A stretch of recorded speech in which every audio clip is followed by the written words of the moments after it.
Pour préparer ce cocktail, il faut commencer par préparer le sirop. Pour cela, nous avons besoin de sucre et d'eau. On nous demande de mesurer une masse de 26 g de sucre. Pour cela, nous allumons la balance et attendons qu'elle affiche la valeur 0 g.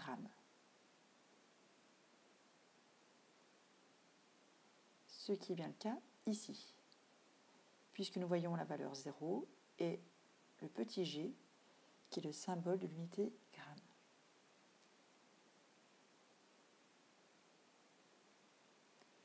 Ensuite, nous allons utiliser un récipient dans lequel nous mettrons le sucre. Ici, nous avons choisi un bécher. Ce bécher a bien sûr une certaine masse qui ne nous intéresse pas. Nous allons donc effectuer ce qu'on appelle une tare, de façon à ce que la balance ne tienne pas en compte la masse de ce bécher. La balance indique donc 0 g, même si le bécher est présent sur le plateau. Nous utilisons une spatule pour prélever du sucre et de disposer dans le bécher. Nous en mesurons une masse de 26 g.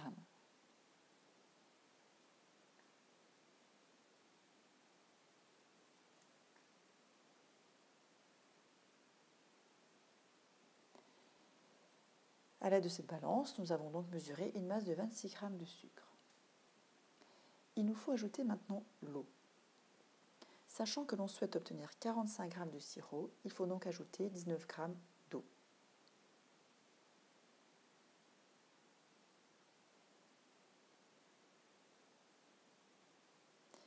Ensuite, il faut dissoudre le sucre dans l'eau. Pour cela, on peut s'aider d'un agitateur magnétique. Le sucre s'est totalement dissous.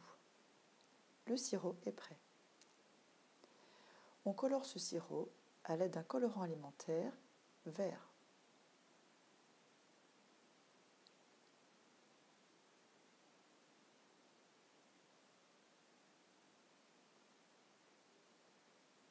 On obtient un sirop coloré.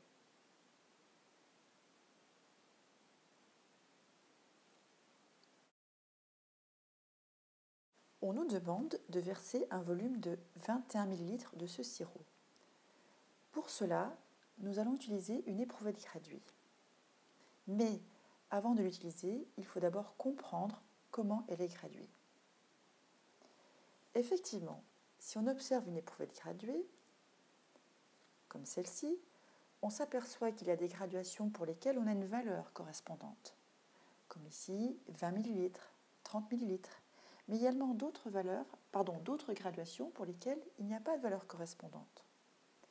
Un raisonnement est donc nécessaire. Nous allons compter le nombre d'intervalles, qu'on pourrait appeler également le nombre de parts, qu'il y a entre deux graduations indiquées, comme par exemple ici entre 20 et 30. On compte 10 parts. On peut donc écrire que 10 intervalles représentent un volume de 10 ml, donc un intervalle, c'est-à-dire 10 fois moins, représente un volume de 1 ml. Cette éprouvette graduée est donc graduée tous les millilitres. Nous pouvons donc maintenant mesurer un volume de 21 ml de sirop. Nous remarquons que le liquide forme une certaine épaisseur, qu'on appelle le ménisque. Pour que votre mesure soit juste, il faut repérer le point le plus bas du ménisque et que celui-ci corresponde au volume demandé. Ici, on est bien sur la première graduation après la graduation 20. On a donc bien un volume de 21 ml de sirop. Il y a deux façons d'écrire le résultat de cette mesure. Soit en écrivant tout simplement une phrase, le volume de sirop est de 21 ml. Ça sous-entend qu'on écrit également l'unité en toutes lettres. Mais on peut aussi utiliser ce qu'on appelle une écriture codée, comme par exemple ici V pour volume. On indique en bas un peu plus petit sirop pour indiquer de quel volume il s'agit, et égal 21 ml, ml étant le symbole de millilitres. Passons maintenant à l'étape suivante. Il s'agit de verser maintenant 0,155 décilitres de pulco. Or, l'éprouvette graduée qu'on utilise est graduée en millilitres. Il est donc nécessaire de faire une conversion pour connaître ce volume-là en millilitres. On peut s'aider en cas de besoin d'un tableau de conversion. Ici, nous avons placé 0 décilitre, 155 et nous pouvons voir que cela correspond à un volume de 15,5 millilitres.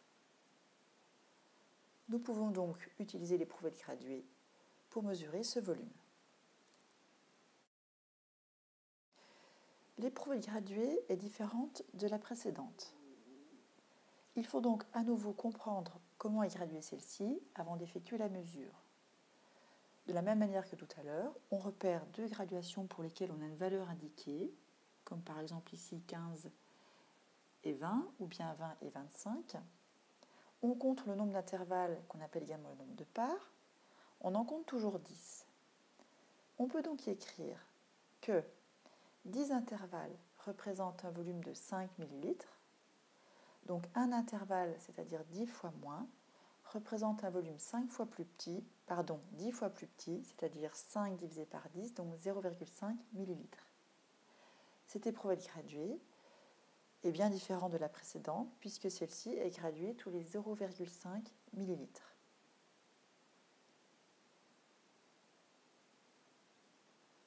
On mesure donc un volume de 15,5 ml. De la même façon que tout à l'heure, nous pouvons écrire le résultat de cette mesure sous deux formes, soit sous la forme d'une phrase, soit sous la forme d'une écriture codée. V pulco égale 15,5 ml, qui signifie que le volume de pulco est de 15,5 ml. Il nous reste à effectuer la dernière étape, c'est-à-dire la dernière mesure de volume de jus de fruits cette fois-ci, qui correspond à 18,5 cm3, qui correspond aussi du coup à 18,5 ml. Pour ce faire, donc, nous avons utilisé la même éprouvette graduée que précédemment. Nous avions vu que celle-ci était graduée tous les 0,5 ml.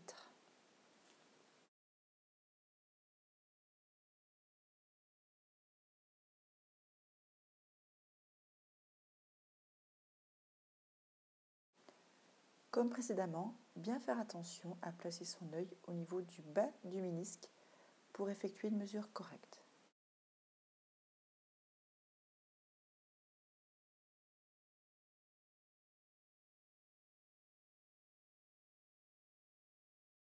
Ça y est, nous avons enfin mesuré les 3 volumes nécessaires pour pouvoir effectuer ce cocktail à 3 étages. Il nous reste maintenant à placer ces 3 liquides dans un verre, en plaçant en priorité le sirop, puis le pulco et pour terminer le jus de fruits.